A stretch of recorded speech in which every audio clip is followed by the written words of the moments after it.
Even the gentlest hearts can be misunderstood, but love always finds a way to be seen.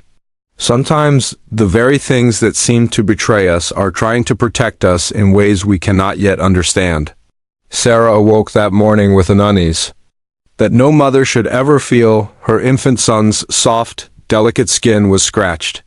Not just once, but with a fury that felt intentional.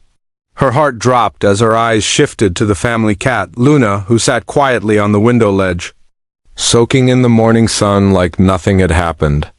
Sarah's hands trembled as she lifted her child.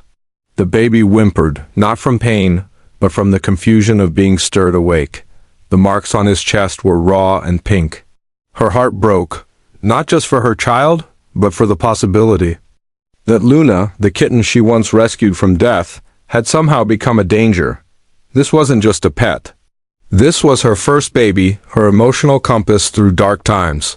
The being who taught her how to love selflessly before motherhood even arrived. And now, the unthinkable hovered between them like a dark cloud. "I can't believe this," she whispered, clutching her child. Luna, unaware of the storm swelling in Sarah's soul, walked over and rubbed against her leg as if trying to say something without words. Sarah knelt down and began to cry. Her tears fell on Luna's fur. "What if you're not safe anymore?" she whispered. "What if I have to let you go?" The pain of that thought was heavier than any wound Luna could have left behind. Her husband David, ever calm, ever logical, placed a hand on her shoulder. "We're going to find out what's going on. We'll set up cameras tonight." He wanted answers, and fast. But what they were about to uncover was far more than just an explanation. It was a truth wrapped in mystery, protection, and love.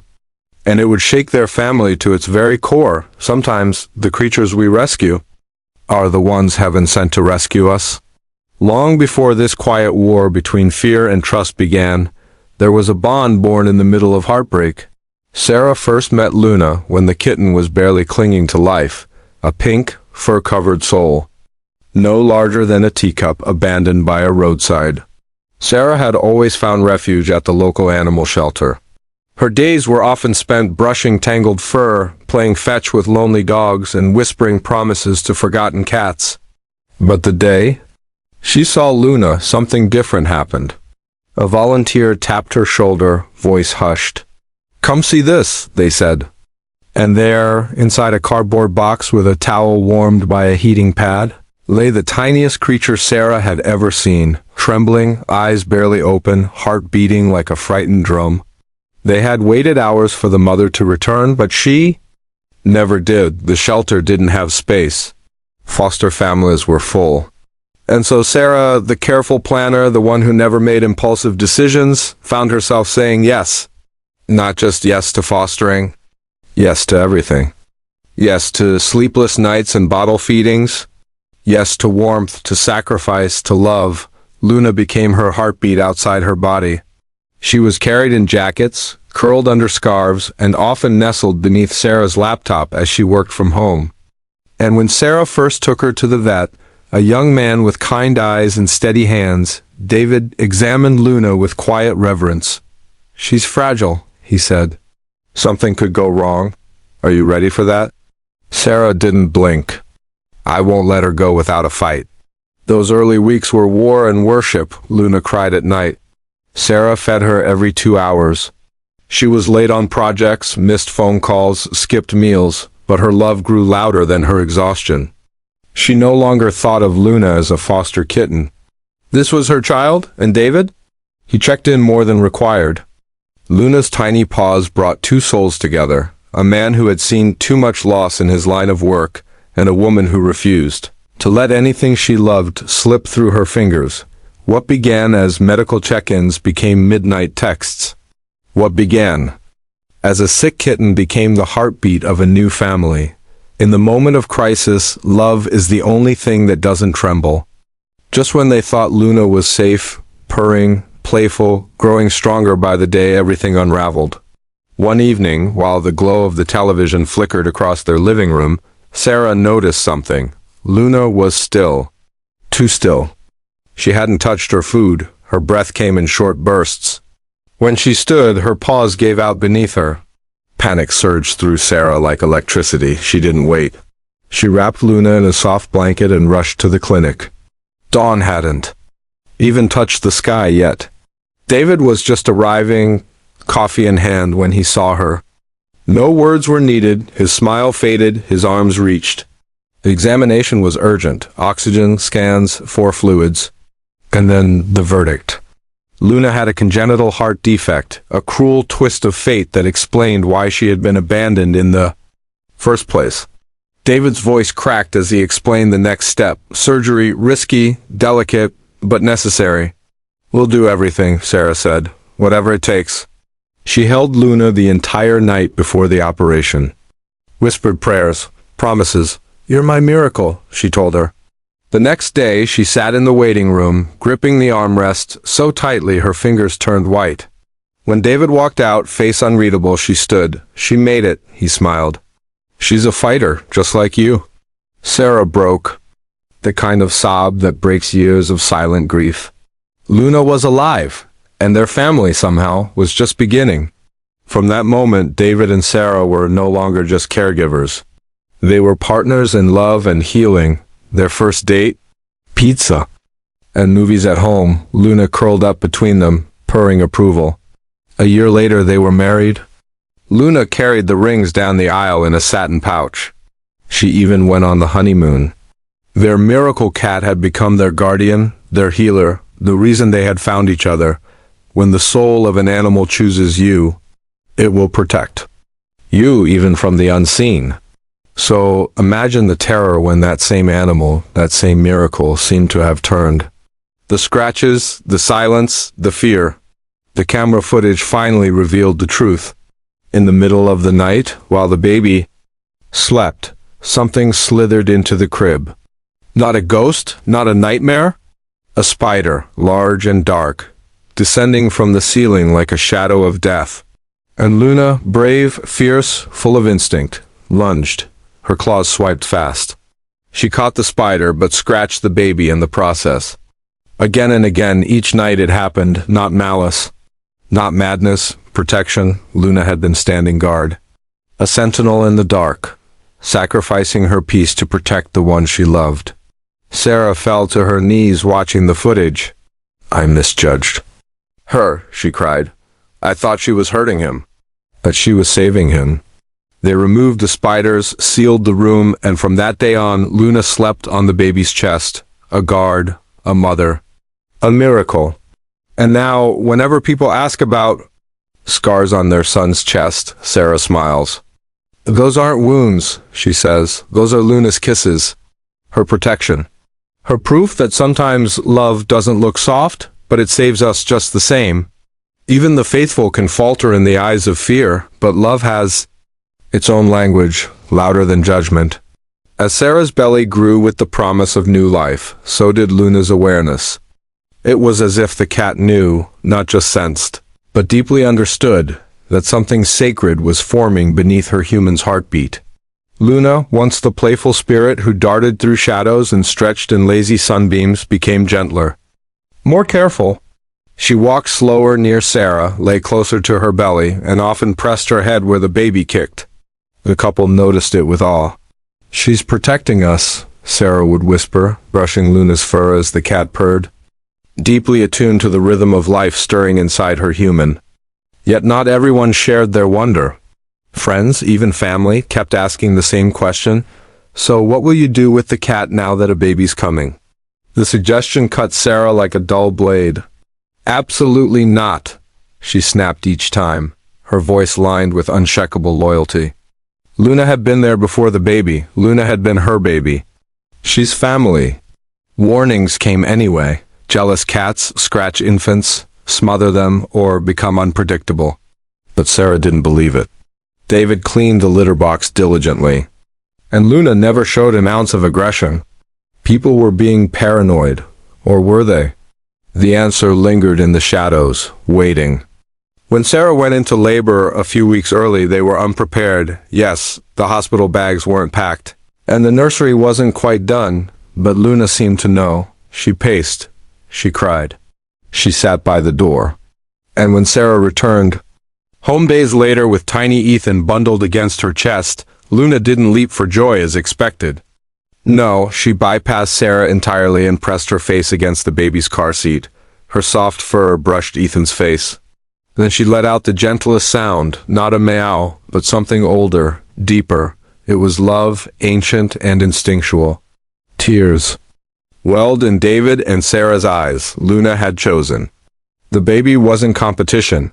He was hers too. Love is tested not in stillness but in storms, and the storm was coming. The early weeks were a blur, not of colors but of cries. Sarah and David moved into a new house shortly after Ethan's birth, and Luna was thrust into a world she didn't recognize. Gone were the familiar walls, the steady routines. Her cozy home with Sarah had transformed into something louder, more chaotic. No longer the center of her human's world, Luna now lived in a whirlwind of baby cries, doorbells, visitors, and exhaustion. Her nap times were interrupted by wails, her cuddle spots now occupied by diaper bags. Luna watched from corners, tail twitching, not angry, not hurt, but confused. What had happened to the quiet love she once knew? Still, she tried. She curled up beside Ethan when he napped. She climbed into Sarah's lap when the baby finally slept. But things weren't easy. Ethan suffered from severe colic. Nights became battlegrounds of cries and rocking. Sarah would pace for hours while David whispered lullabies. Both were breaking. And in those desperate moments, when tears spilled and patience ran thin, Luna would jump onto the couch, settle between them, and begin to purr. Her sound filled the silence between sobs. She was their emotional balm, a reminder that love remained, yet something strange began to happen. Luna, always the gentle soul, grew fiercely protective. When someone new bent to lift Ethan, Luna would position herself in the way. She hissed once when an ant reached too fast. She growled at the mailman who peeked at the baby during a visit. It was the first time they'd ever seen her act this way, protective or possessive. Sarah and David didn't know. They were too tired to figure it out. Every night was survival. Sometimes the greatest gift comes when you're at the end of what you can give. The turning point came when Sarah's mother arrived, holding a gift envelope with trembling hands. Inside, the promise of sleep. 1 week with a certified night nurse, a soft-spoken woman named Clara, who had spent years helping families just like theirs. They hesitated, of course. Would Ethan be safe? Would Luna accept her? But something magical happened the moment Clara walked through the door. Luna didn't hiss, didn't run. She sat by Clara's feet, looked up at her, and blinked slowly, the cat's way of saying, "I trust you." And for Sarah, that was enough. The first night with Clara felt like heaven. Sarah and David finally slept. They woke up teary, not from pain, but from rest. Luna curled at their feet, breathing deeply as if she too had been holding her breath for months. The second night, they felt brave enough to walk around their new neighborhood. They lived near a forest trail, soft leaves, dappled light. Sarah strapped Ethan in his stroller, clipped Luna's leash, and together they wandered through the stillness. It was a sacred moment. The next evening they even went out on a date, their first since Ethan's birth. Laughter returned. Their hands found each other. Love, like a river dammed for too long, began to flow again. They returned home to peace. Ethan asleep in his crib, Luna watching protectively from the rocking chair. Clara smiled. He's been an angel tonight. They went to bed with full hearts. For the first time in months, hope felt like a warm blanket wrapped around them. But peace, as life often shows, can be a fragile illusion. The heart can shatter in silence, and healing begins where the truth is seen. Morning light bled through the curtains when Sarah heard Ethan stir. She smiled, stretched, and padded softly into his room. But the moment she leaned over his crib, her soul collapsed. Tiny scratches covered his body, fresh, angry marks across his arms, cheeks, and belly. Her scream shattered the air. David ran in. Clara followed. Even Luna jumped from the chair, tail puffed in alarm. Sarah lifted her baby, holding him to her chest as tears flowed. How could this happen? Clara looked horrified. I checked him 2 hours ago. He was fine. All eyes turned to Luna. She stood at the crib's edge, meowing, desperate, trying to speak. But to exhausted minds and broken hearts, the message was lost. "Did she do this?" David asked, disbelief in his voice. "No," Sarah whispered. "She wouldn't." But doubt had crept in. It whispered, it twisted. And in that moment, love stood trial, its fate hanging in the balance of truth, memory, and the undeniable scars on their child's body. When fear clouds the heart, only truth can set love free. The next morning, silence had a sharp edge. Ethan's cries weren't what woke Sarah. It was the stillness, the weight of uncertainty hanging in the air.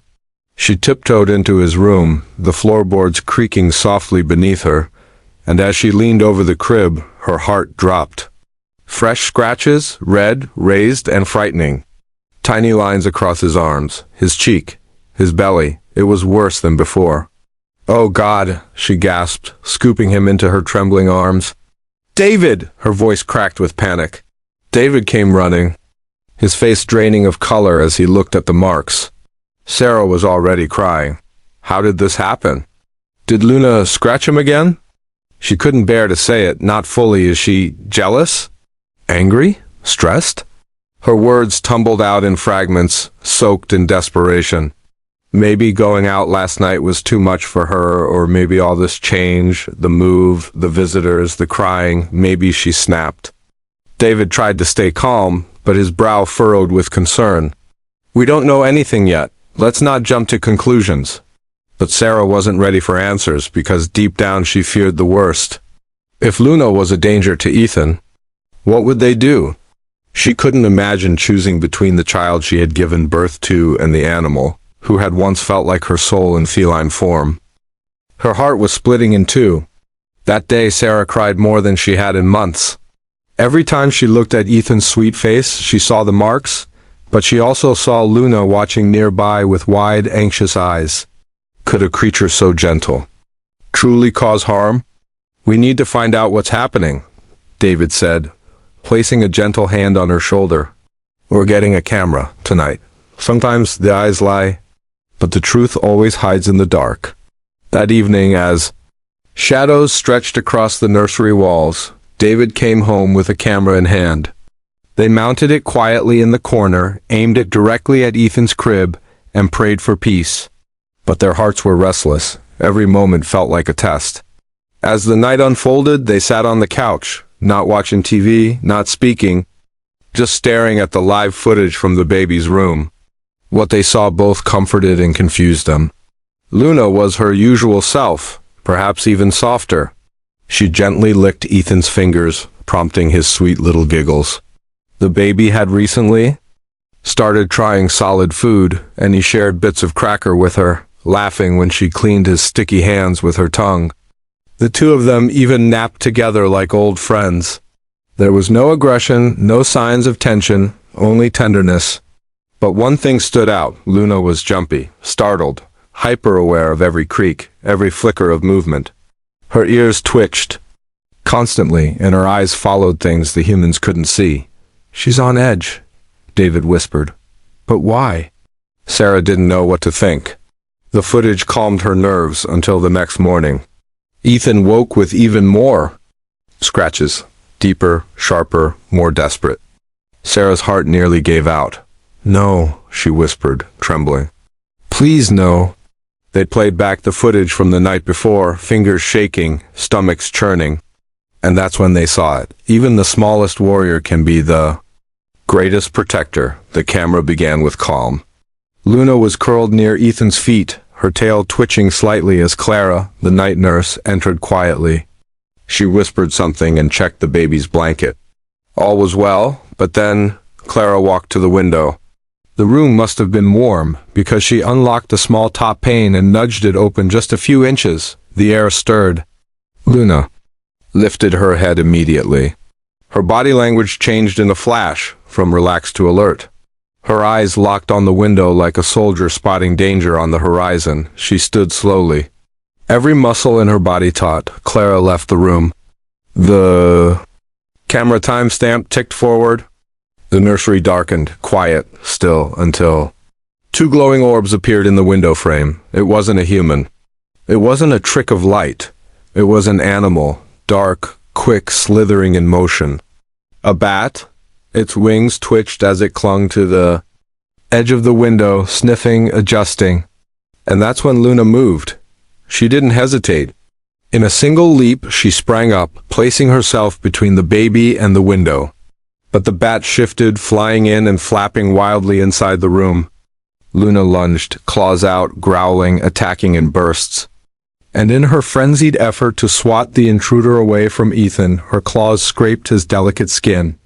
Over and over, she jumped, rolled, darted, positioning herself between the baby and the invader. Once, in a mid-air swipe, her paw struck Ethan's cheek. But the baby, warm in sleep and unaware of the chaos, stayed safe beneath her. After minutes of madness, the bat finally flew out again, leaving only its echo behind. Luna sat near the crib, panting, watching, guarding, protecting. The scratches, once symbols of fear, now became proof of her devotion. She would have died for Ethan without hesitation. Not all heroes wear capes. Some wear fur and carry scars from battles we'll never understand. Sarah dropped the phone as the video ended. She covered her face, weeping. She was saving him, she whispered. I thought she was hurting him, but she was saving him. David held her silent, shaken. They both turned to Luna, who was curled in the hallway outside Ethan's room. She looked up, eyes wide and blinking, unsure of where she stood in. Their hearts anymore? Sarah knelt, pulled her close, and wept into her fur. I'm sorry, sweet girl, she whispered. I doubted you, I should have known. That very day, they installed screens on every window, sealed every opening, and from then on, no night nurse ever left the window open again. The bat never returned, and Luna, she never scratched Ethan again. She went back to curling up beside him, licking his fingers. Guarding his dreams, love, it turned out, had worn claws, but it had protected with a heart bigger than anyone had known. In the end, they had trusted their cat. And they had been right. Did you enjoy this touching animal story? If you were in Sarah's shoes, would you have doubted Luna? Or would you have trusted the animal miracle that helped build your family? Let us know in the comments below. If this emotional true story touched your heart. Don't forget to like the video, subscribe, and share it with others. Sometimes what looks like harm is just love fighting in silence. See you next time.